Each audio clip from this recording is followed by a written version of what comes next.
Κυρίες και κύριοι, καλησπέρα σας. Τετάρτη, 12 Μαρτίου του 2014 σήμερα και πάμε αμέσως να δούμε την επικαιρότητα σε τίτλους ειδήσεων. Στην κόψη του ξηραφιού, οι διαπραγματεύσεις με την Τρόικα δεν κάνουν πίσω οι δανειστές. Έντονος προβληματισμός στην κυβέρνηση. Δεν υποχωρώ από τις δεσμεύσεις μου για το πρωτογενές πλεόνασμα, λέει τώρα ο Σαμαράς. Ο σχεδιασμός εξελίσσεται κανονικά. Το πλεόνασμα θα διανεμηθεί όπως έχει δεσμευτεί ο Πρωθυπουργός, διαμηνύει σήμερα η κυβέρνηση. Η Ελλάδα δεν θα επιστρέψει στην ανάπτυξη ούτε το 2014, λένε οι ξενοί οίκοι. Στο μείον 1% ύφεση φέτος, το ελληνικό ΑΕΠ δεν είναι ακόμη έτοιμο ώστε να αρχίσει να αναπτύσσεται. Ραγδαίες εξελίξεις στην οικονομία. Απίστευτο κι όμως κοινοβουλευτικό. Έως και 12 ευρώ πληρώνει η Βουλή τον καφέ του κάθε βουλευτή. Αφορά τις συνεδριάσεις των κοινοβουλευτικών επιτροπών. Καλείται να πληρώσει 10.000 ευρώ προς την εταιρεία που μισθώνει το καφενείο του Κοινοβουλίου μόνο για τον περασμένο Δεκέμβριο. Λιτότητα για τους πολίτες, σπατάλες για τους βουλευτές. Έξω φρενώνει η κοινωνία, αναλυτικά το ρεπορτάζ. Υποδιάλυση, το ιστορικό κόμμα του Ευάγγελου Βενιζέλου. Σε απόγνωση οι εργαζόμενοι του Πασόκ παραμένουν απλήρωτοι, διεκδικούν δεδουλευμένα. Έστειλαν επιστολή στο Σούλτς με την οποία εκθέτουν τον πρόεδρο και τον οικονομικό διευθυντή του κόμματος. Σε τροχιά απαξίωση στο κίνημα επιμένουν οι δημοσκοπήσεις ότι θα μείνει εκτός της Ευρωβουλής. Τρόπους να μην γελιοποιηθούν το βράδυ των εκλογών αναζητούν στο Πασόκ. Ραγδαίες εξελίξεις στο πολιτικό σκηνικό. Και ατελείωτη φημολογία, κυρίες και κύριοι, και σήμερα για το χαμένο αεροσκάφος. Έξαλλοι συγγενείς πέταξαν μέχρι και μπουκάλια στους αξιωματούχους. Κανένας στη Μαλαισία δεν έχει ιδέα πού βρίσκεται το αεροπλάνο. Το ραντάρ εντόπισε το αεροσκάφος 320 χιλιόμετρα βόρειο-δυτικά στις δυτικές ακτές. Ανεξήγητες εξελίξεις με το χαμένο αεροσκάφος. Τι λένε τελικά οι ειδικοί? Εδώ είμαστε και πάλι, κυρίες και κύριοι. Καλησπέρα σε όλες και σε όλους. Όλα αυτά θα σχολιάσουμε, θα συζητήσουμε και θα αναλύσουμε με όλο το δημοσιογραφικό επιτελείο του Κεντρικού Δελτίου Ειδήσεων του Κόντρα Channel. Πάμε να καλησπερίσουμε τους συναδέλφους από το πολιτικό ρεπορτάζ. Καλησπέρα, Στέλλα Γκαντώνα. Καλησπέρα σε όλους, Γιάννη. Καλησπέρα και στον Παναγιώτη Τζανετάτο. Καλησπέρα και από μένα. Παναγιώτη, να ξεκινήσουμε με σένα, γιατί από ό,τι φαίνεται οι εξελίξεις στο τραπεζικό σύστημα, στο τραπεζικό σκηνικό γενικότερα, θα είναι μάλλον ραγδαίες και θα επιβεβαιωθεί για άλλη μια φορά το Κεντρικό Δελτίο Ειδήσεων του Κόντρα, που έθετε και τους ενδιασμούς και τις επιφυλάξεις και τον προβληματισμό του και για τις λανθασμένες επιλογές των προσώπων, κυρίως όμως για το γεγονός ότι κανένας δεν ήταν σε θέση να προβλέψει το αυτονόητο. Ότι δηλαδή δεν είναι καιρός για να έρθει κάποιος να επενδύσει, σοβαρός επενδυτής στην Ελλάδα, αλλά θα περιμένει να δει τι θα γίνει μετά τις εξελίξεις που αφορούν τη δόση και κυρίως μετά τις ευρωεκλογές. Ακριβώς. Λοιπόν, καταρχάς να πούμε ότι πρώτον πυλών, ή τουλάχιστον έτσι υπολογίζει το Οικονομικό Επιτελείο, είναι να κατατεθεί το νομοσχέδιο για τις τράπεζες. Είναι ένα νομοσχέδιο που, να υπενθυμίσουμε, ότι έχει καθυστερήσει σχεδόν 2 μήνες τώρα, γιατί ήταν να κατατεθεί, τελικά το πήραν πίσω, από ό,τι φαίνεται το επανακαταθέτουν. Βασικός στόχος είναι να δουν τι θα γίνει τελικά με την ανακεφαλαιοποίηση της Eurobank. Είναι η τράπεζα... Αυτό είναι και το ζητούμενο. Ακριβώς, αυτό είναι το ζητούμενο. Είναι η τράπεζα που αντιμετωπίζει τα μεγαλύτερα προβλήματα όσον αφορά τον τρόπο που θα καλυφθεί η αύξηση μετοχικού κεφαλαίου. Εκεί λοιπόν φαίνεται, πρέπει να σου πω, ότι υπάρχει μια διαμάχη μεταξύ του Ταμείου Χρηματοπιστωτικής Σταθερότητας και της διοίκησης της Eurobank, καθώς αύριο συνεδριάζει το Διοικητικό Συμβούλιο της Τράπεζας προκειμένου να αποφασίσει εάν θα προχωρήσει σε αύξηση μετοχικού κεφαλαίου. Ναι. Είναι κάτι που δεν θέλει να κάνει το Τουχουσού και δεν θέλει να το κάνει. Θα προχωρήσει δεν σημαίνει θα την πετύχει κιόλας. Όχι, βέβαια. Δεν σημαίνει εάν. Θα αποπειραθεί να το αυξήσει. Ακριβώς. Μακάρι να την πετύχει. Φυσικά, αλλά πρόσεξε να δεις εδώ τι γίνεται.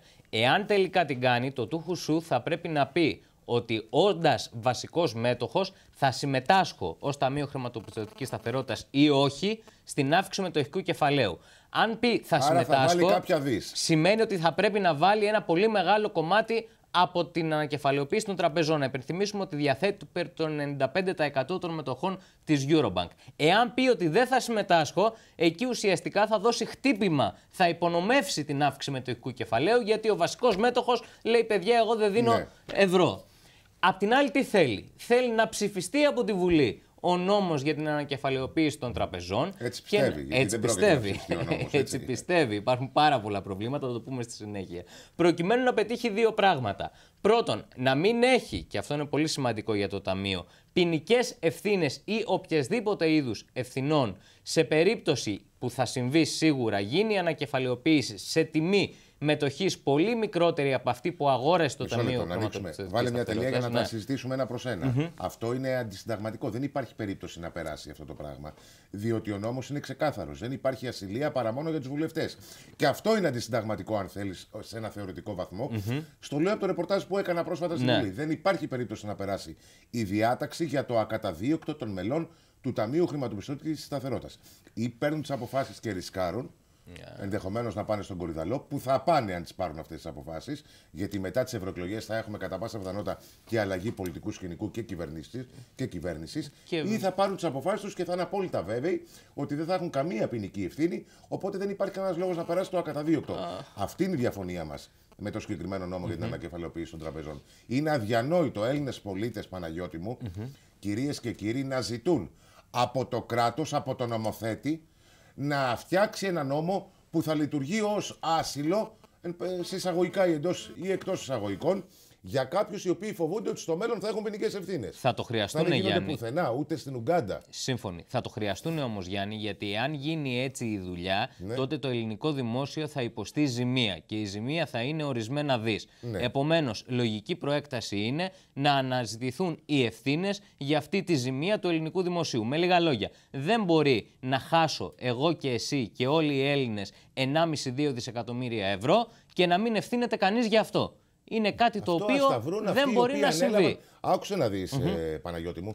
Δεν μπορεί να παίρνουν άσχετοι των ασχέτων 7-8 χιλιάδες ευρώ, μεικτά ή καθαρά, δεν έχει καμία σημασία, το μήνα από το Ταμείο Χρηματοπιστωτικής Σταθερότητας, από τα λεφτά του φορολογούμενου, τα δικά μου και τα δικά σου και των ανθρώπων που μας παρακολουθούν, και να μην είναι σε θέση να παίρνουν το ρίσκο με βεβαιότητα βάσει της παιδείας που υποτίθεται ότι έχουν και δεν την έχουν, αλλά αυτό είναι μια άλλη ιστορία. Και της τεχνογνωσίας. Και αυτό εννοώ, της παιδείας, της τεχνογνωσίας, αν θέλεις, ώστε στην περίπτωση αυτή να φοβούνται να μην πάνε στη φυλακή. Δεν είναι έτσι. Γι' αυτό πληρώνονται. Για να παίρνουν αυτά τα ρίσκα. Διαφορετικά, τη δουλειά αυτή θα την έκανε οποιοδήποτε. Θα μπορούσα να μπω κι εγώ και εσύ και να είμαστε σίγουροι, έχοντας τα λεφτά, βάζοντας τα λεφτά στην τσέπη. Αυτό θα το καταλάβαινα για έναν τεχνοκράτη, ο οποίος παίρνει 1.500 ευρώ το μήνα. Εκεί θα καταλάβαινα ότι, φίλε, και δαρμένος είσαι. Και εν πάση περιπτώσει και ό,τι άλλο συνεπάγεται, αν έχει ποινικές ευθύνες. Κοίτα, δεν νομίζω ότι θα υπάρξει πλην του κυρίου Στουρνάρα που θα δώσει γραμμή σε 5-6 βουλευτές. Δεν νομίζω ότι υπάρχει νοήμων βουλευτής που θα στηρίξει κάτι τέτοιο. Θα υπάρξει πολύ μεγάλο πρόβλημα στη Νέα Δημοκρατία. Αλλά αν προσπαθήσουν να περάσουν κάτι τέτοιο. Τεράστιο πρόβλημα και στο Πασόκ, Γιάννη, γιατί ήδη και ο Γιώργος Παπανδρέου και πολλοί βουλευτές που είναι και στο δικό του κλίμα αλλά και γενικότερα έχουν διαμηνήσει ότι αυτό το πράγμα δεν το ψηφίζουν. Αλλά να σου πω κάτι, ρε Γιάννη. Δηλαδή τώρα κουβεντιάζουμε. Δηλαδή δεν το καταλαβαίνω. Κάνουν κάτι το οποίο είναι ποινικά κολάσιμο, δικονομικά λάθος. Εάν το πιστεύουν, να παραιτηθούν. Ή παίρνεις, κύριε, την ευθύνη και υπογράφεις κάτι τέτοιο. Και λες στη συνέχεια, όταν θα περάσει την πόρτα του ανακριτή και του εισαγγελέα, για το αν θα κριθείς προφυλακιστέως ή όχι, γιατί θα έρθει αυτή η ώρα όταν αλλάξουν τα πράγματα. Σωστό. Έτσι. Και παίρνεις την ευθύνη των επιλογών σου, λέγοντας και υποστηρίζοντας ότι το έκανα για το καλό του δημοσίου συμφέροντος, ή τότε παράτατα, παρετήσου. Ή τότε πρέπει να μας εξηγήσεις γιατί μπήκε στη διαδικασία να ψηφίσεις, να μπεις, όλοι αυτοί, Παναγιώτη, να αγοράσεις τα λεφτά. Δεν προέκυψαν ούτε από κάποιον διαγωνισμό, ούτε από κάποια αξιοκρατική διαδικασία. Μπορεί να είναι καλή. Εγώ δεν είμαι εμπαθής. Θα το δούμε όμως αυτό. Πάρτε τις ευθύνες πάνω σας. Δεν θα υποστούμε εμείς το σοκ του κουρέματος ή, εν πάση περιπτώσει, της απώλειας αυτών των δισεκατομμυρίων και αυτοί θα έχουν εξασφαλισμένες θεσούλες τους. Δεν γίνεται αυτό το πράγμα. Γι' αυτό εδώ θέλω να κάνω μια παρένθεση. Να απευθυνθούμε προς τον αρχηγό της αξιωματικής αντιπολίτευσης, τον Αλέξη Τσίπρα. Με όποιες ευθύνες θα αναλάβει μετά τις ευρωεκλογές, που δεν είναι εθνικές εκλογές. Αλλά με δεδομένη την εμπειρία που έχουμε, θα έρθει πρώτο κόμμα.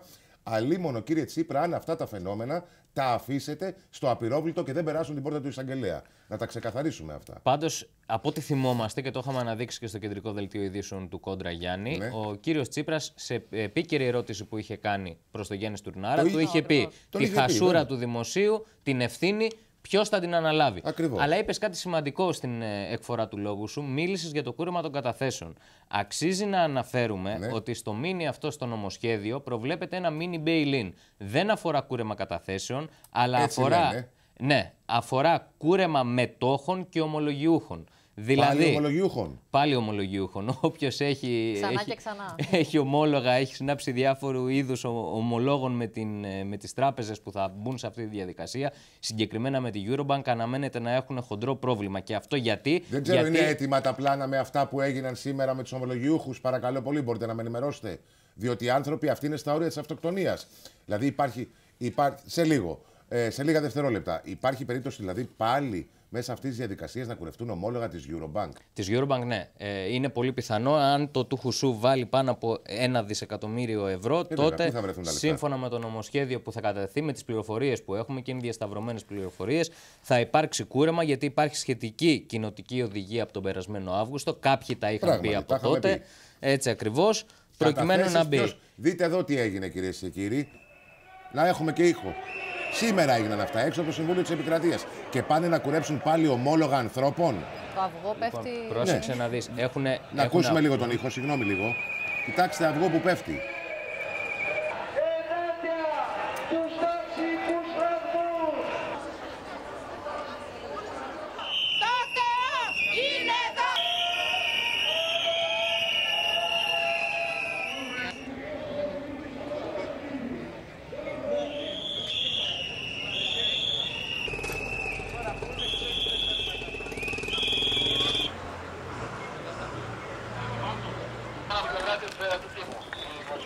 Μάλιστα. Αυτά συνέβησαν σήμερα, κυρίες και κύριοι, από αγανακτισμένους ανθρώπους που δεν είναι ούτε συνδικαλιστές, ούτε κομματικά στελέχη για να λειτουργήσουν με αντιπολιτευτικά δηλαδή κριτήρια. Μικρομολογιούχοι κατεστραμμένοι άνθρωποι είναι. Οι οποίοι έχουν υποστεί αυτά τα 3 χρόνια μια τεράστια κοροϊδία. Τους λέγανε μέχρι και την τελευταία στιγμή. Ο κύριος Βενιζέλος. Ακριβώς. Ο κύριος Βενιζέλος, όντας Υπουργός Οικονομικών, τους έλεγε: παιδιά, μην ανησυχείτε. Δεν θα μπείτε στη διαδικασία του PSI εσείς, θα βγείτε απ' έξω. Πήγε στις Βρυξέλλες, του είπαν οι Τροϊκανοί ότι ξέχασε το, θα μπουν όλοι. Είπε ο Βενιζέλος εντάξει, και οι άνθρωποι χάσανε το 70% της αξίας των ομολόγων που κατήχαν ελληνικού δημοσίου. Που είχαν επενδύσει τα λεφτά τους στο ελληνικό δημόσιο. Κόπη μια ζωή, κυρίες και κύριοι, που ο άλλος εκτίμησε ότι ως επενδυτικό προϊόν ένα ομόλογο θα ήταν αυτό το οποίο θα του εξασφάλιζε μεγαλύτερη απόδοση. Και τελικά καταστράφηκε. Τελικά μπήκε και αυτό στη μέγενη του PSI. Τώρα, αυτό αφορά τα ομόλογα. Εύχομαι να μην συμβεί όλα αυτά τα οποία μας περιγράφει στο ρεπορτάζ, να μην συμβεί δηλαδή ούτε εμείς να χάσουμε χρήματα, για να μην μπορούμε να πούμε τίποτα και για τους διοικούντες και του Υπουργείου Οικονομικών, τον κύριο Στουρνάρα δηλαδή, και για τους διοικούντες του Ταμείου Χρηματοπιστωτικής Σταθερότητας, για να μας λένε ότι είμαστε κακοί και εμπαθείς. Γιατί κακοί και εμπαθείς δεν είμαστε εμείς, ελέγχουμε την εξουσία. Και αυτή είναι η δουλειά μας. Το θέμα είναι το εξής. Από πού προκύπτει ότι δεν θα τεθεί θέμα κουρέματος καταθέσεων? Δεν θα τεθεί θέμα σε πρώτη φάση, Γιάννη. Και προκύπτει από το εξής, ότι ακόμα δεν έχει ψηφιστεί η οδηγία σε επίπεδο Ευρωπαϊκής Ένωσης. Μόλις ψηφιστεί η οδηγία σε επίπεδο Ευρωπαϊκής Ένωσης, οι καταθέσεις από 100.000 και πάνω θα μπουν και αυτοί στη διαδικασία του πετσοκόμματος. Μάλιστα. Αλλά υπάρχει πάντα και αυτή, αν θες, ο μικρός αστερίσκος που λέει και για τις άλλες καταθέσεις, γιατί και ακόμα εκεί η κατάσταση είναι κάπως περίεργη. Εμένα δεν με πείθουν αυτά τα οποία λέει τόσο ο κύριος Τουρνάρας ως επικεφαλής των Υπουργών Οικονομικών. Ειδικά αυτά που λέει ο κύριος Τουρνάρας δεν με πείθουν καθόλου. Μάλλον ούτε η ΕΚΟΥΤΟΥ. Και να σου πω και κάτι άλλο. Είναι ένα πολύ σημαντικό ζήτημα που δεν έχει αναφερθεί πουθενά, ότι από τον Νοέμβρη και μετά δεν θα υπάρχει Τράπεζα της Ελλάδος. Δεν θα έχει καμία αρμοδιότητα. Όλα θα περάσουν στην ΕΚΟΥΤΟΥ. Επομένως, σε 2-3 χρόνια η απόφαση, οποιαδήποτε απόφαση για τον μέλλον των ελληνικών τραπεζών, δεν θα λαμβάνεται εδώ, θα λαμβάνεται από τα κέντρα εξουσίας έξω. Εμένα αυτό μου προκαλεί τουλάχιστον ανησυχία. Υπάρχει και το δεδομένο που με λύπη μου και το Υπουργείο Οικονομικών, δηλαδή η Αθήνα, η ελληνική κυβέρνηση, ούτε το Ταμείο Χρηματοπιστωτικής Σταθερότητας, ούτε η Τράπεζα της Ελλάδος, ανάποδα πρέπει να τα πω,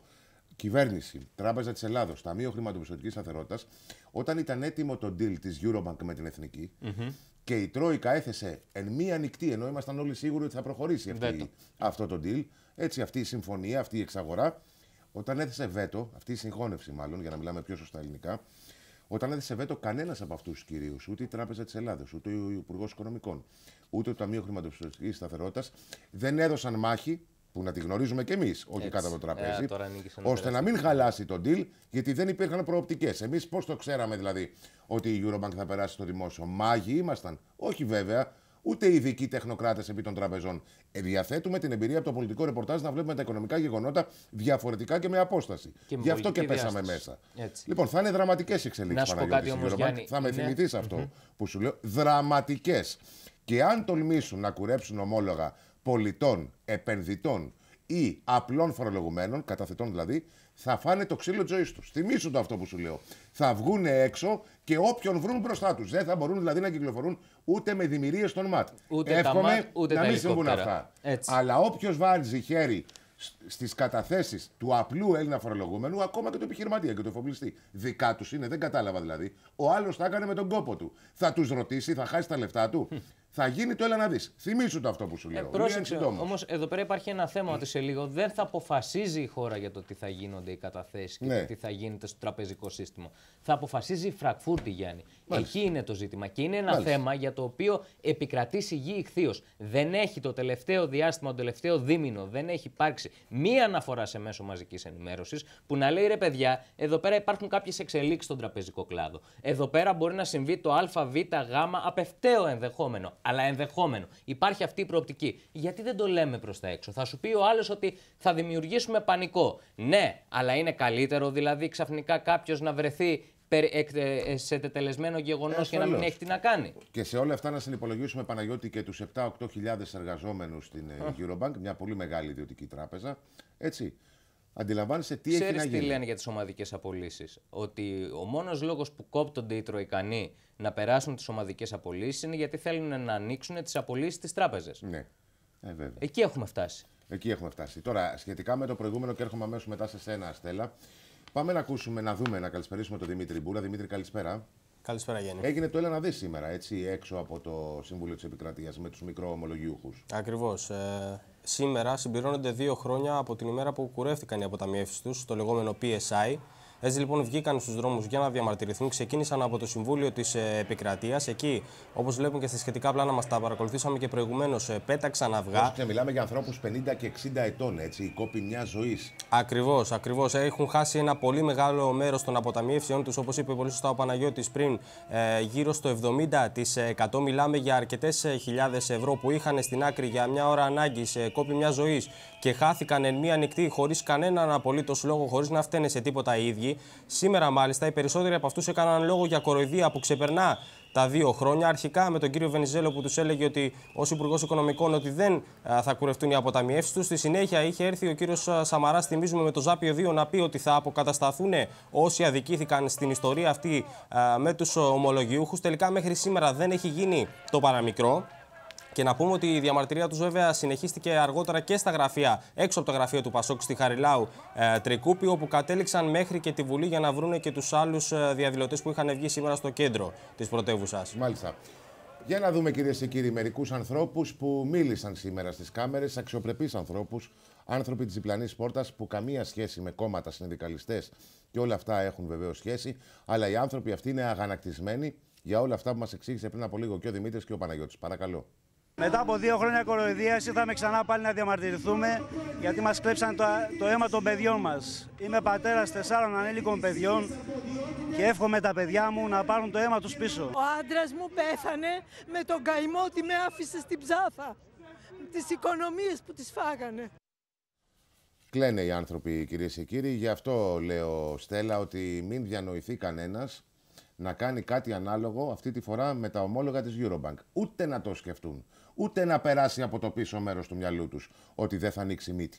Εγώ προλαμβάνω τις καταστάσεις γιατί θα πέσει πολύ ξύλο έτσι όπως πάει το πράγμα. Και επίσης, Γιάννη, να πούμε το εξής, ότι έχουν υπάρξει περικοπές, όπως ήταν αυτό που είχε γίνει με το PSI. Ναι. Επίσης, δεν υπήρξε στο διατάφτα καμία λύση στο θέμα του ελληνικού χρέους, το οποίο όσο πάει και μεγαλώνει και μεγαλώνει και μεγαλώνει, ενώ οι άνθρωποι κουρεύτηκαν αποταμιεύσεις ετών, γιατί στα πλάνα που είδαμε προηγουμένως είναι άνθρωποι οι οποίοι είναι σε μια ηλικία οι οποίοι για όνομα του Θεού δεν μπορούν να εργαστούν πλέον. Χρήματα, δηλαδή στα 80 σου, τους. πόσο μπορείς να εργαστείς? Ακριβώς. Να θυμίσουμε και τις πολιτικές ευθύνες του κ. Βενιζέλου, ο οποίος έλεγε τότε ότι μην ανησυχεί. Εμπεγμός. Ναι. Μετά μην διαμαρτύρονται, Στέλλα μου, στο Πασόκ, γιατί το Πασόκ παίρνει 3 και 4%.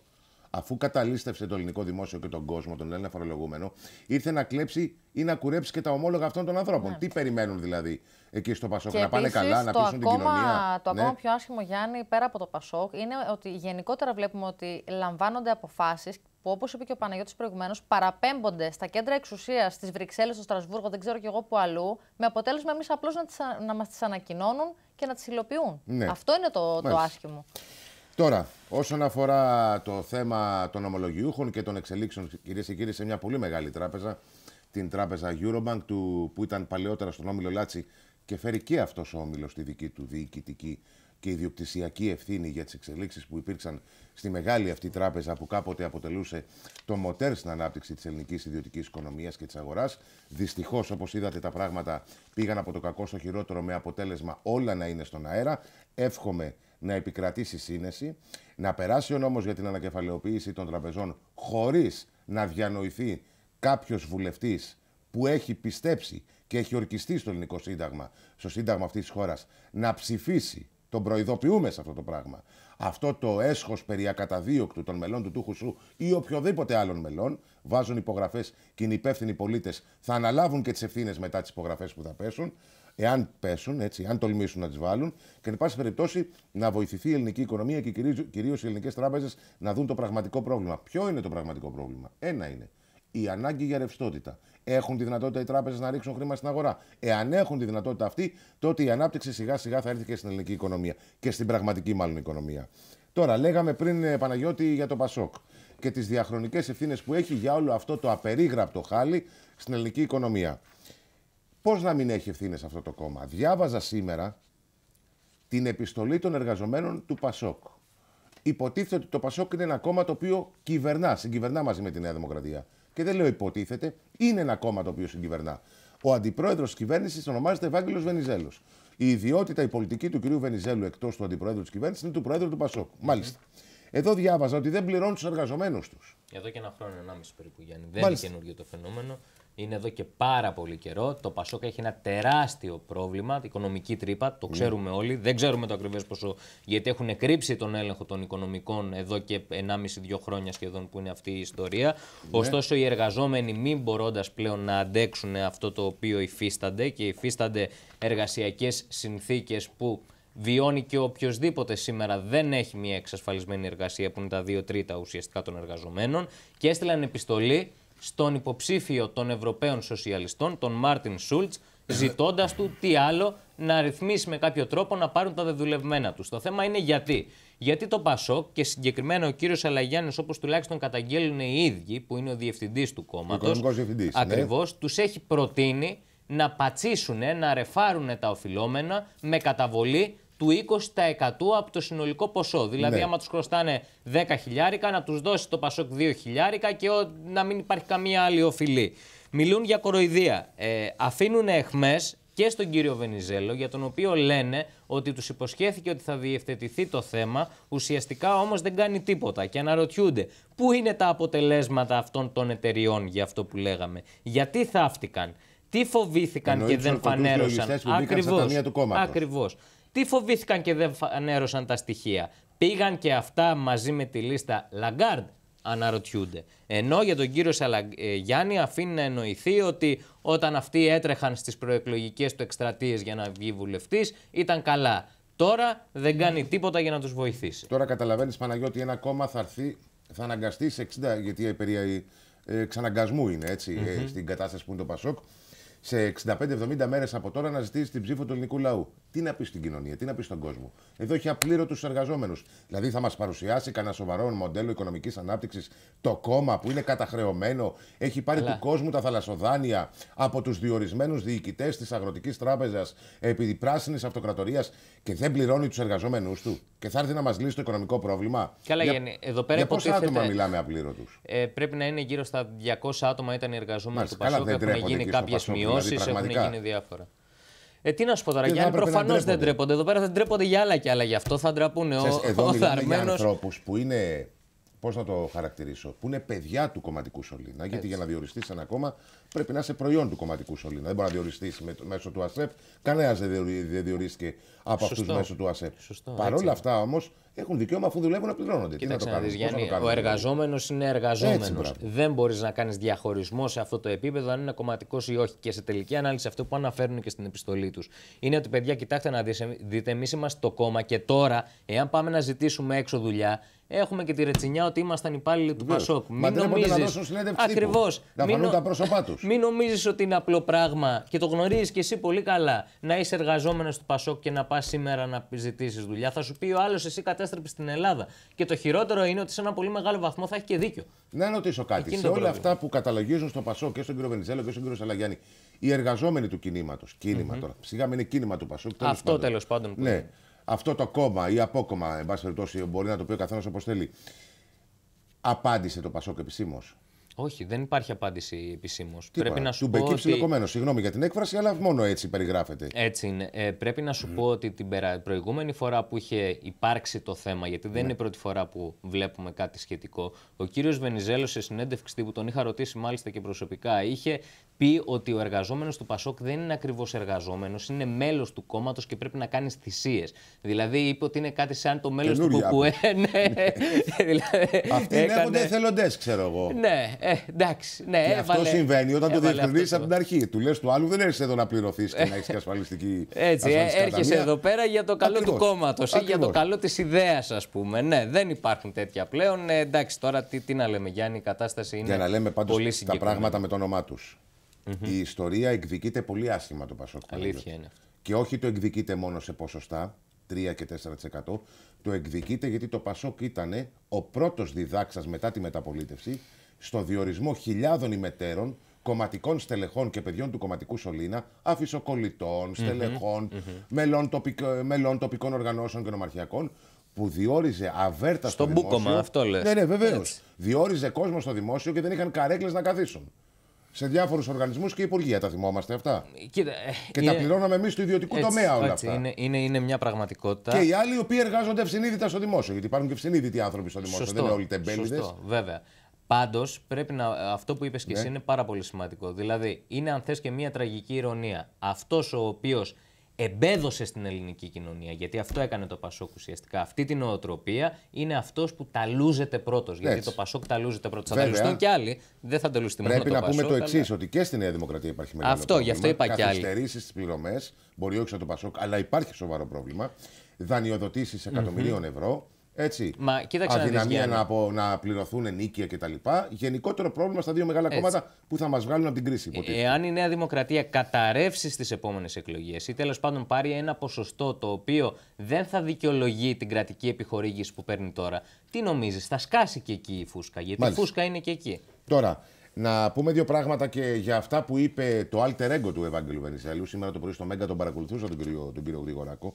Γιατί τον ξέρω χρόνια από το ρεπορτάζ, γνωριζόμαστε και προσωπικά και ξέρω ότι λειτουργεί πάντα ως ανταυτού του κ. Βενιζέλου. Όπου είπε κάτι πολύ σημαντικό για τον Γιώργο Παπανδρέου. Ότι δεν πατάει το πόδι του στη Βουλή.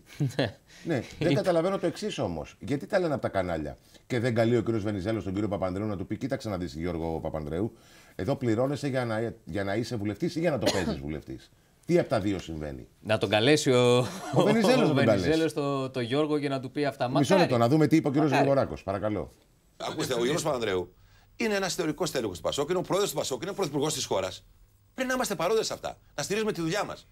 Ο Γιώργος Παπανδρέου πρέπει να είναι παρόν για μένα και στην Ελιά και στη Βουλή για να στηρίζει αυτά που έγιναν το 2010, το 2011 και το 2012. Πάτε. Την κατήγγειλε την Ελιά. Είπε ότι υπάρχει το διαλυτικό. Όφιλε να είναι εκεί. Και να είναι εκεί και να έχει τις διαφωνίες του οτιδήποτε. Ένα λεπτό. Ο κύριος Σιμίτης, με το σεβασμό που έχω στο πρόσωπό του, θα όφιλε το Πασόκ να έχει και τον κύριο Σιμίτη, όπως είχε η Νέα Δημοκρατία και όλα τα άλλα κόμματα, όπως είχε τον Χαρίλαο Φλωράκη, όπως είχε τον Κωνσταντίνο Μητσοτάκη, όπως είχε τον Μιλτιάδη Εύερ και τους αρχηγούς, έπρεπε να είναι στη Βουλή. Αυτοί οι άνθρωποι με την εμπειρία τους, με τη σοφροσύνη τους, θα μπορούσαν να δώσουν μαθήματα δημοκρατίας. Του το είπε ευγενικά. Αυτοί οι άνθρωποι έπρεπε να είναι στη Βουλή. Δηλαδή. Πει, αλλά εντάξει, τα λόγια είναι εύκολα. Δεν τον αποκάλεσε τουρίστα, αλλά του λέει έλα στη Βουλή. Στα λόγια είναι εύκολο, Γιάννη. Στην πράξη να δούμε. Έτσι. Τώρα, έχουμε και θέμα ηγεσίας για τον κύριο Βενιζέλο. Από ένα παλαιό στέλεχος του Πασόκ, τον κύριο Κρεμαστινό. Είναι παλαιοπαπανδρεϊκό. Είχε προσωπική σχέση με τον Ανδρέα Παπανδρέου. Με τον Γιώργο, παρότι λένε ότι δεν έχει τόσο σχέση. Αυτό τουλάχιστον είμαι σε θέση να γνωρίζω εγώ. Τουλάχιστον, ωστόσο, μάλλον ο κύριος Κρεμαστινός έθεσε εμέσως σε θέμα ηγεσίας. Είναι ένα ζήτημα που απασχολεί το εσωτερικό του Πασόκ και πολλοί περιμένουν να δουν τι νούμερα θα βγάλει το Πασόκ στις ευρωεκλογές για να βγουν τα μεγάλα μαχαίρια. Πάμε να δούμε το απόσπασμα όμως, νομίζω καλύτερα, για να μην μιλάω κι εγώ μόνος. Και όταν ο αγνός ψηφοφόρος, γιατί υπάρχουν αγνοί ψηφοφόροι ακόμα, βλέπει το Πασόκ μια συνιστόσα της Ελιάς και δίπλα βλέπει συνιστώσες στελέχη του Πασόκ που υπηρέτησαν είτε ως υπουργοί, είτε εξελέγησαν βουλευτές ή είχαν θέσεις κυβερνητικές, γραμματέων κτλ. Να αποτελούν συνιστώσεις μαζί με το Πασόκ, καταλαβαίνετε ότι η όλη η ιστορία, αυτό το εγχείρημα στερείται σοβαρότητος. Δεν μπορεί δηλαδή ο υπουργός που εξελέγει, ο βουλευτής, τότε λοιπόν και ο κάθε βουλευτής του ΠΑΣΟΚ θα μπορούσε να κάνει ένα κόμμα και να ενταχθεί και αυτό στην ελιά. Μάλιστα. Αυτά από τον κύριο Κρεμαστινό. Έχουμε και αναταραχή Παναγιώτη στο ΠΑΣΟΚ. Άλλο θέμα αυτό, γιατί ετοιμάζεται να βγάλει βιβλίο ο κύριος Γάπ, ο Γιώργος Ανδρέα Παπανδρέου. Και ετοιμάζεται, μάλιστα, είναι έτοιμο μάλιστα. Έτσι μαθαίνω, αν έχω ενημερωθεί σωστά. Θα εκδοθεί εντός των προσεχών εβδομάδων. Έτσι. Είναι ένα βιβλίο το οποίο αναμένεται ο πρώην Πρωθυπουργός να δώσει τις δικές του εξηγήσεις, θέσεις για το τι έγινε τη μαύρη περίοδο του μνημονίου, να πει ουσιαστικά τη δική του εκδοχή, αλλά περιμένουμε να δούμε με μεγάλο ενδιαφέρον τι θα πει και για τα εσωτερικά του κόμματος, γιατί γνωρίζεις και εσύ πάρα πολύ καλά θα πει κάτι. ότι εκείνη την περίοδο έγιναν διάφορα και αν αρχίσει και πει αυτά τα οποία πιστεύει τουλάχιστον ο ίδιος ότι έγιναν, δεν λέω ότι έγιναν αναγκαστικά γιατί δεν έχω αποδείξεις, τότε θα υπάρξει μείζον θέμα στο ΠΑΣΟΚ, μεγαλύτερο και από αυτό που υπάρχει αυτή τη στιγμή που μιλάμε. Ο κόσμος πραγματικά, εντάξει παιδιά, με τον κύριο Παπανδρέου τον βλέπαμε αρκετά χρόνια. Χορτάσαμε από τον κύριο Παπανδρέου. Τώρα, αυτό πρέπει να σημειώσουμε το εξής. Θέλει να βγάλει βιβλίο ο Παπανδρέου, μάλιστα. Στα παλιά του τα παπούτσια του μέσου Έλληνα, τι θα λέει ο Παπανδρέου για τη διαδοχή με το Βενιζέλο ή οτιδήποτε άλλο. Ή για το Σκανδαλίδη, ή για το Χρυσοχοΐδη, ή δεν ξέρω εγώ για ποιους άλλους πολιτικά τελειωμένους ανθρώπους και στελέχη του ΠΑΣΟΚ. Το ζητούμενο είναι ο Παπανδρέου να δώσει απαντήσεις. Γιατί οδήγησε τη χώρα στο μνημόνιο χωρίς να ρωτήσει κανέναν και χωρίς να ενημερώσει κανέναν. Τι έγινε με τα ομόλογα των μικροομολογιούχων. Γιατί σε ένα βράδυ κουρεύτηκαν ενώ μας διαβεβαίωναν ότι δεν πρόκειται να γίνει τίποτα. Τι γίνεται με τις περιουσίες των Ελλήνων πολιτών.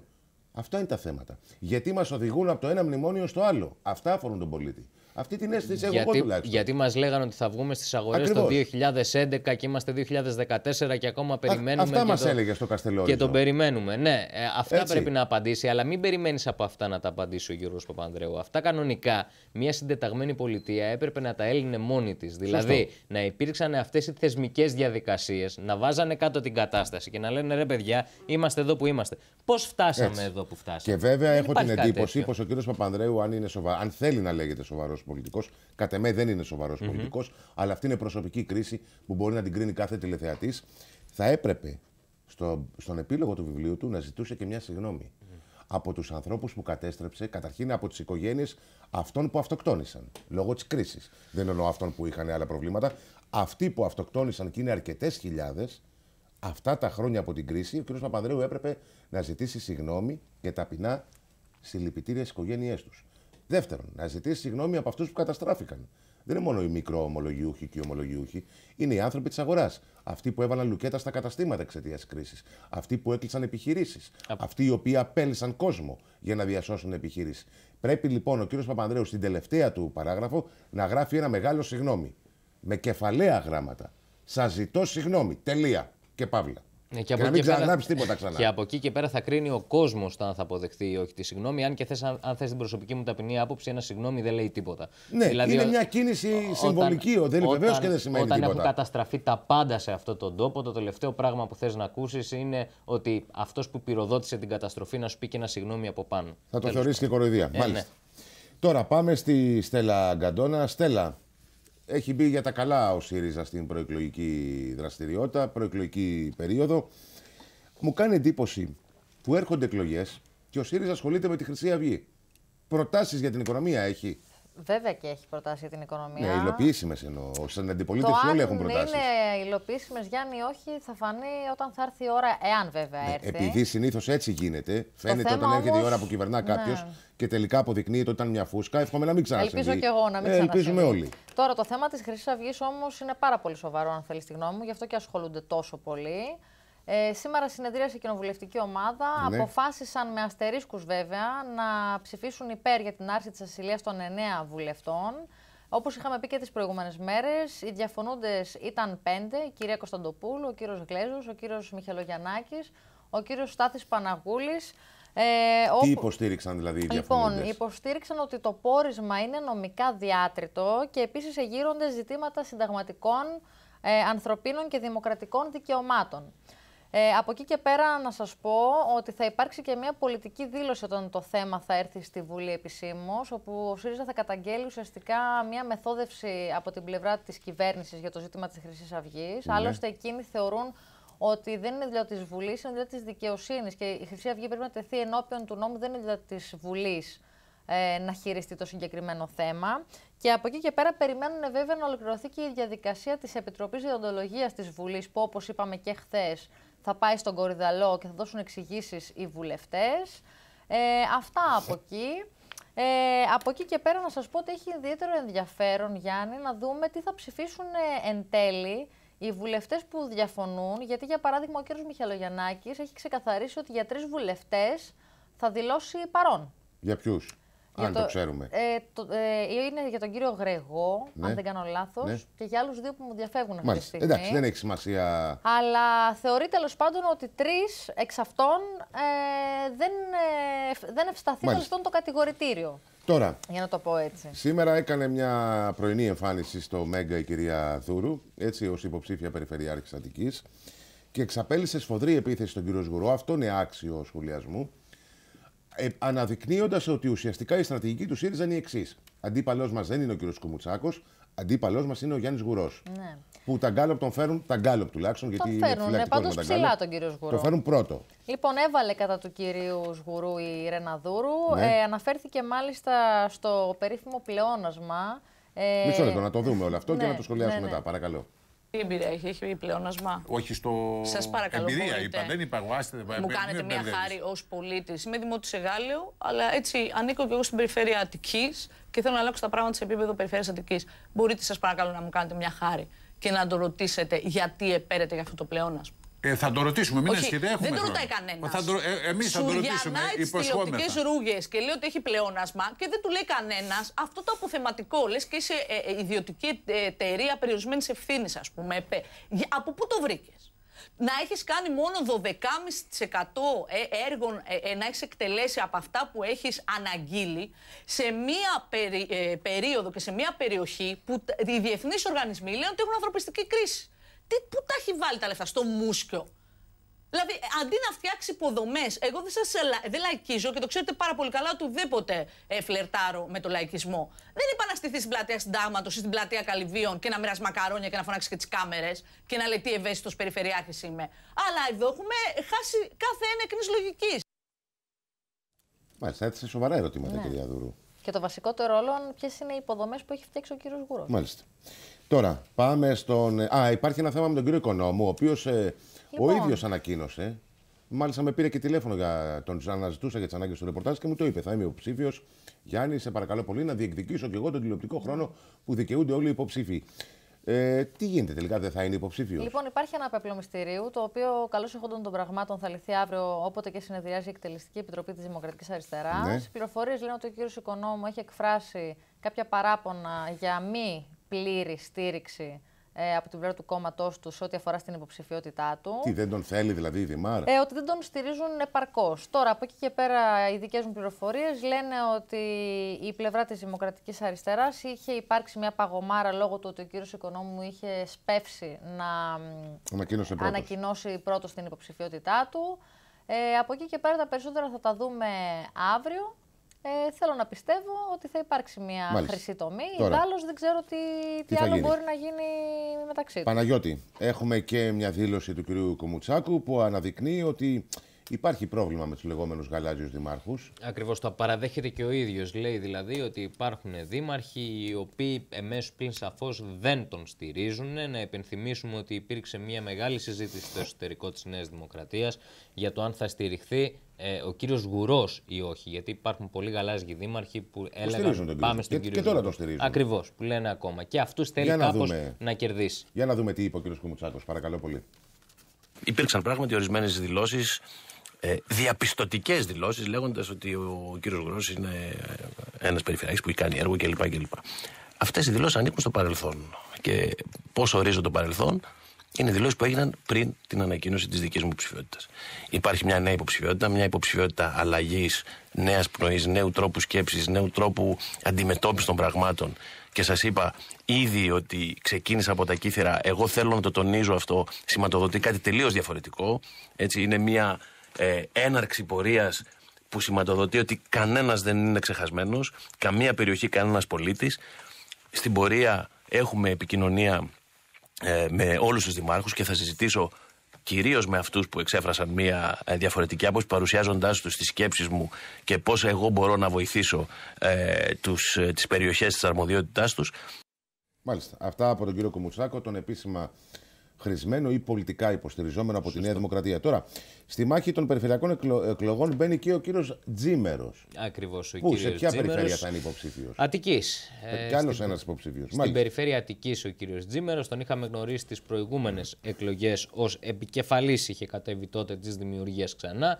Πάλι ως υποψήφιος της Δημιουργίας ξανά κατεβαίνει ο κύριος Τζίμερος σε ένα ψηφοδέλτιο που, όπως λέει ο ίδιος, θα επιχειρήσει να διαμορφώσει προϋποθέσεις βιώσιμης ανάπτυξης στην περιφέρεια Αττικής.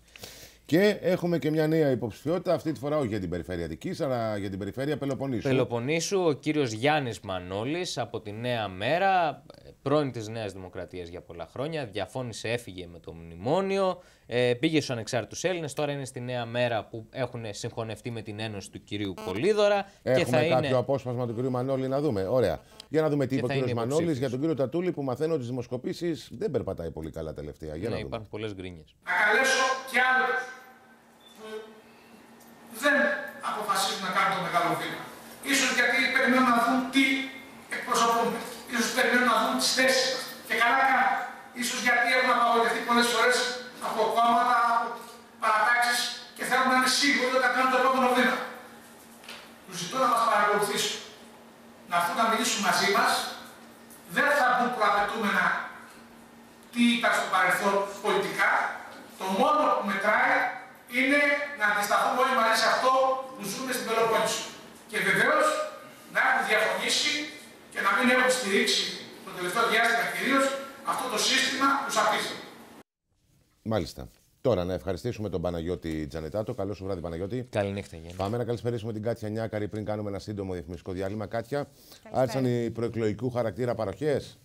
Έτσι, έχουμε δει πολύ συχνά βλέπουμε λοιπόν κάποια αυτή τη φορά έχουμε μια υπόθεση που αφορά τις υπερορίες, τα πενθήμερα των αστυνομικών και κάποια χρήματα τα οποία δίνονται ως κονδύλια. Τα οποία χρήματα φτάνουν τα 7 εκατομμύρια ευρώ, Γιάννη. Μάλιστα. Τι ακριβώς είναι αυτό?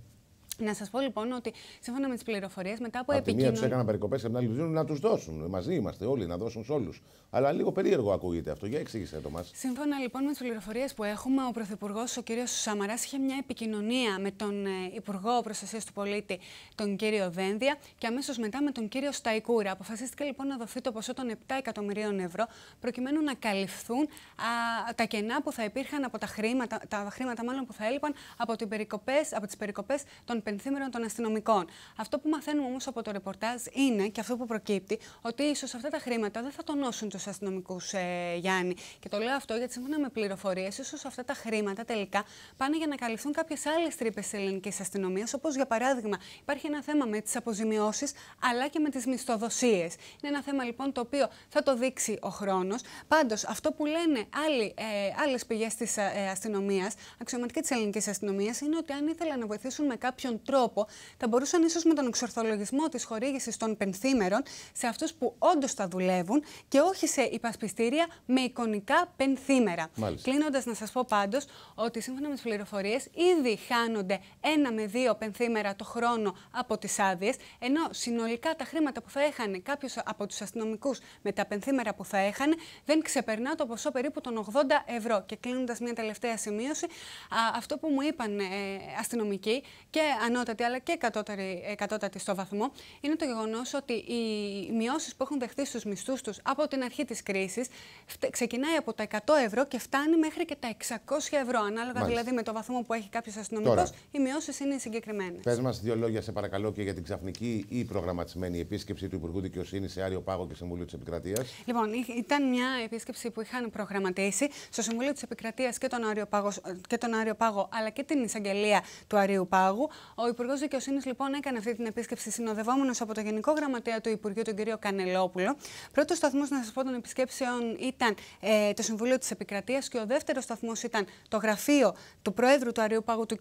Θεοχαρίδη, αλλά και το γραφείο της κυρίας Γκουτζαμάνη, της εισαγγελέας του Αρείου Πάγου. Σύμφωνα με τις πληροφορίες λοιπόν, τα 2 βασικά θέματα που συζητήθηκαν κατά τη διάρκεια της συνάντησης ήταν και η αργοπορία που υπάρχει γενικότερα στην απονομή της δικαιοσύνης, αλλά και τα προβλήματα που υπάρχουν από τις ελλείψεις των γραμματιών σε ανθρώπινο δυναμικό. Μάλιστα.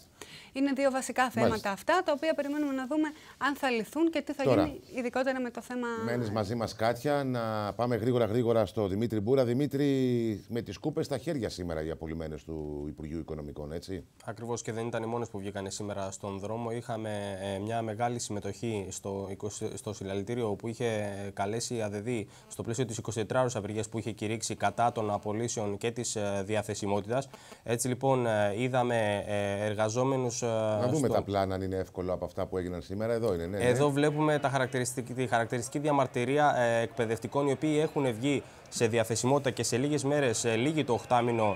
Είχαμε και αυτή την ιστορία σήμερα. Λύγει το 8μηνο τους που είναι σε αυτό το καθεστώς, άρα μένουν χωρίς δουλειά. Αλυσοδέθηκαν συμβολικά στα κυκλειδώματα που βρίσκονται ακριβώς έξω από τη Βουλή. Και εδώ είναι οι καθαρίστες που λέγαμε πριν, με τις φουγκαρίστες και εδώ είναι και τις κούπες. οι γνωστές μας πια απολυμμένες καθαρίστρες του Υπουργείου Οικονομικών, οι οποίες συμπαραστάθηκαν. Αλλά δεν τρέπονται λίγο αυτές τις γυναίκες πήγαν και απέλησαν που δουλεύουν για 500 και 600 ευρώ και καθαρίζουν σκάλες και τουαλέτες στο Υπουργείο Οικονομικών? Σαν δεν τρέπονται, λέω εγώ. Για να μην πω κάτι άλλο. Είναι ενδεικτικά τα πλάνα της. Έχουμε συνηθίσει να βγαίνουν αρκετές φορές στον δρόμο, να τα βάζουν ακόμη και με τα κλιμάκια της Τρόικας, με σκούπες, φουγκαρίστρες και κουβάδες στα χέρια. Στη συνέχεια συνεννόηθηκαν με τους εκπαιδευτικούς, τα μέλη της ΠΟΕΟΤΑ και τους σχολικούς φύλακες που διαμαρτυρήθηκαν σήμερα κατά του νομοσχεδίου της δημόσιας διοίκησης. Τεταμένο το κλίμα σήμερα στο κέντρο. Είχαμε κάποιες αντεκκλήσεις έξω από το Υπουργείο Οικονομικών στην Καραγιώργη Σερβίας νωρίτερα. Ντροπή. Αυτό έχω να πω μόνο. Να σε ευχαριστήσουμε προς το παρόν, Δημήτρη, και εσένα και την Κάτια. Να ευχαριστήσω για σήμερα τη Στέλλα Γκαντόνα. Καλό βράδυ, Στέλλα. Καλό βράδυ, Γιάννη. Σύντομο διαφημιστικό διάλειμμα και επιστρέφουμε σε 2 με 3 λεπτά. Παρακαλώ πολύ. Εδώ είμαστε και πάλι, κυρίες και κύριοι. Να ευχαριστήσουμε την Κάτια Νιάκαρη. Κάτια, καλό σου βράδυ. Καλό βράδυ. Αποκαλυπτικό είναι για μια ακόμη μέρα το πρωτοσέλιδο της Contra News, κυρίες και κύριοι, το οποίο αναφέρεται στους ξένους τοκογλύφους που θέλουν να επιβάλλουν και άλλα μέτρα, γονατίζοντας περισσότερο τον ελληνικό λαό. Μάλιστα, οι δανειστές μας απειλούν πως εάν δεν εφαρμοστούν θα ρίξουν την κυβέρνηση. Οι πολίτες από την πλευρά τους εκφράζουν την οργή τους για αυτές τις εξελίξεις και ζητούν επιτακτικά να φύγουν οι Τροϊκανοί. Για να δούμε τι λένε οι πολίτες στο μικρόφωνο του Κόντρα. Παρακαλώ πολύ. Είναι πολλά τα μέτρα και δύσκολα τα μέτρα. Πολύ δύσκολα. Για μισθωτούς συνταξιούχους είναι δύσκολα. Να δούμε. Πιστεύω ότι κάπου θα σταματήσει αυτό το κακό. Αν δεν σταματήσει, καήκαμε. Πρέπει συντομότερα να φύγουν, να λείψουν αυτά που τα λεφτά από το Κουσμά και από την τσέπη. Θέλω να μας πεθάνουν όλους. Η μισή να αυτοκτονήσουμε και άλλη μισή να είμαστε με ψυχοφάρμακα. Αυτό θέλει η Τρόικα. Εδώ και τώρα να μιλήσει ο λαός, αλλιώς θα αματοκυλιστούμε. Να μιλήσει ο λαός τώρα. Εθνικές εκλογές. Δεν τα ζητάει αυτά τα μέτρα. Τα ζητάνε οι εσωτερικοί και εξαθλιώνουν τον κόσμο, διότι θέλουν αδύναμο το λαό να τον ελέγχουν. Είμαστε απογοητευμένοι γενικώς με όλα αυτά που συμβαίνουν στη χώρα μας και δεν αισθανόμαστε καλά γενικώς. Τι πιστεύετε ότι πρέπει να γίνει? Επανάσταση. Αλλιώς δεν γίνεται. Αυτό πιστεύω. Δεν γίνεται, παιδί μου, να πούμε. Δηλαδή, δεν υπάρχει κάπου να στηριχθείς. Κανένα να πάρει ούτε ένας ψήφος από τους 3 που ψήφισαν το μνημόνιο. Να επαναστατήσουμε, να πάρουμε τους δρόμους να τρέχουμε. Μας έχει πάρει τα σπίτια, μας έχει πάρει τα οικόπεδα, τα λεφτά μας, τη σύνταξη. Μας τα έκλεψε από την τσέπη. Τι άλλο να κάνει? Δεν μπορεί να κάνει κάτι άλλο. Ζούμε στη χειρότερη εποχή. Στη χειρότερη, στην πιο χειρότερη. Ούτε την κατοχή δεν πέρασα έτσι. Πρέπει να φύγουν εδώ. Ο κόσμος δεν αντέχει άλλο. Τι άλλο να σας πω. Δεν αντέχει άλλο ο κόσμος. Έχει φτάσει πλέον στο αποκορύφωμα της τρέλας. Είναι αδιανόητο αυτό που συμβαίνει σήμερα στην Ελλάδα. Μας ξεπουλήσαν εντελώς. Σαμαράς και Βενιζέλος. Οι δύο εθνοπροδότες της Ελλάδας. Και η Τρόικα? Η Τρόικα να σηκωθεί να φύγει από εδώ πέρα. Με το χειρότερο τρόπο πρέπει να φύγει από εδώ πέρα, οπωσδήποτε. Να τους τιμωρήσουμε στις εκλογές. Έχουμε πάει στο κρεμό και προσπαθούμε να βρούμε μια άνοδο. Λοιπόν, δεν υπάρχει τίποτα. Καλύτερα να δηλώνανε πτώχευση και να ξαναρχίζουν πάλι από την αρχή. Προκειμένου να αυτοκτονεί ο κόσμος. Οι εκπρόσωποι μου από τη Βουλή μας έχουν ξεπουλήσει, τι να πω, είναι προδοσία αυτό, εσχάτη προδοσία, γι' αυτό πρέπει να πάνε όλοι μέσα. Δεν μας άφησε τίποτε η Τρόικα. Φταίει η κυβέρνηση σημερινή που είναι. Ο Σαμαράς, ο άλλος αντιπρόεδρος Βενιζέλος και οι υπόλοιποι. Πρέπει συντομότερα να φύγουν, να λείψουν αυτά που τα λεφτά από το Κουσμά και από την τσέπη. Εκλογές και να ξυπνήσει, να μιλήσει ο κόσμος. Να φάνε ένα στραπάτσο αυτοί που κυβερνάνε. Μεγάλο, γιατί με 1 και 2% πάλι τα ίδια θα μας κάνουνε. Το χειρότερο, κυρίες και κύριοι, είναι ότι δεν υπάρχει ίχνος αισιοδοξίας για το μέλλον από τους πολίτες. Δεν πιστεύουν δηλαδή πως τουλάχιστον άμεσα η χώρα θα βγει από το τούνελ της κρίσης. Αυτό είναι το χειρότερο. Τώρα, μία ακόμα είδηση από τον Δημήτρη Μπούρα και αφορά τον Γιάννο Παπαντονίου και τη σύζυγό του Δημήτρη. Σε ακούμε με πολύ προσοχή. Ακριβώς, έχουμε σημαντικές εξελίξεις σε ό,τι αφορά τον ύποπτο λογαριασμό και το ακόμη πιο ύποπτο ποσό που είχε βρεθεί μέσα σε αυτό το 1,3 εκατομμύρια ευρώ. Λογαριασμό στο όνομα της συζύγου του Γιάννου Παπαντονίου. Για πρώτη φορά, λοιπόν, η κυρία Σταυρούλα Κουράκου αλλά και η κουμπάρη του Γιάννου Παπαντονίου, η κουμπάρη του ζεύγους, κλήθηκαν και εξετάστηκαν από τις ανακριτικές αρχές που χειρίζονται την υπόθεση των εξοπλιστικών προγραμμάτων ως μάρτυρες σχετικά με το ποσό αυτό. Θυμίζουμε ότι το ποσό αυτό είχε βρεθεί σε λογαριασμό που είχε ανοιχθεί το 2000 σε ελβετική τράπεζα. Τα λεφτά αυτά επαναπατρίστηκαν μόλις το 2010 με τον νόμο Αλογοσκούφη. Δεν είχαν δηλωθεί ποτέ. Γι' αυτό άλλωστε είχε ασκηθεί η ποινική δίωξη στο ζεύγος Παπαντονίου, μάλιστα σε βαθμό κακουργήματος, για ανακριβή δήλωση υπόθεν έσχες. Τώρα αυτό που εξετάζεται είναι η προέλευση των χρημάτων αυτών, κατά πόσο είναι νόμιμη ή όχι. Υπάρχουν ενδείξεις ότι σχετίζεται με τα εξοπλιστικά προγράμματα όταν ο κ. Παπαντονίου ήταν υπουργός Εθνικής Άμυνας. Και θα τα κρίνει η δικαιοσύνη όλα αυτά. Απλά να πω μια τελευταία κουβέντα που είναι η πιο σημαντική ίσως εξέλιξη, ότι η κυρία Κουράκου έχει δώσει τη συγκατάθεσή της να ανοίξει ο λογαριασμός αυτός και να ερευνηθεί η προέλευση του ποσού. Μάλιστα. Δημήτρη, σε ευχαριστούμε πολύ. Καλό βράδυ. Πάμε στα διεθνή, κυρίες και κύριοι. Μεγαλώνει το μυστήριο γύρω από το αγνοούμενο Boeing των Μαλαισιανών αερογραμμών, καθώς ο επικεφαλής της Μαλαισιανής πολεμικής αεροπορίας αρνήθηκε ότι έχει εντοπιστεί στα στρατιωτικά ραντάρ του αεροσκάφους πολεμικά πλοία, στρατιωτικά αεροσκάφη, ελικόπτερα, δυνάμεις ακτοφυλακής και πολιτικά σκάφη από 12 χώρες χτενίζουν έναν απέραντο θαλάσσιο χώρο 27.000 τετραγωνικών μιλίων. Για να δούμε το ρεπορτάζ του Δημήτρη Δελαβάσου. Παρακαλώ. Εντάξει, καλή νύχτα ήταν οι τελευταίες λέξεις που ακούστηκαν από το αεροσκάφος της Malaysia Airlines, όπως αποκαλύφθηκε για πρώτη φορά σήμερα στη συνάντηση της Μαλαισιανής κυβέρνησης με συγγενείς των αναγνωμένων στην Κίνα. Λίγο μετά η πτήση χάθηκε από τις οθόνες των ραντάρ, δήλωσαν αξιωματούχοι της πολιτικής αεροπορίας της Μαλαισίας στη συνάντηση που έγινε με πρωτοβουλία του πρέσβητη στο Πεκίνο.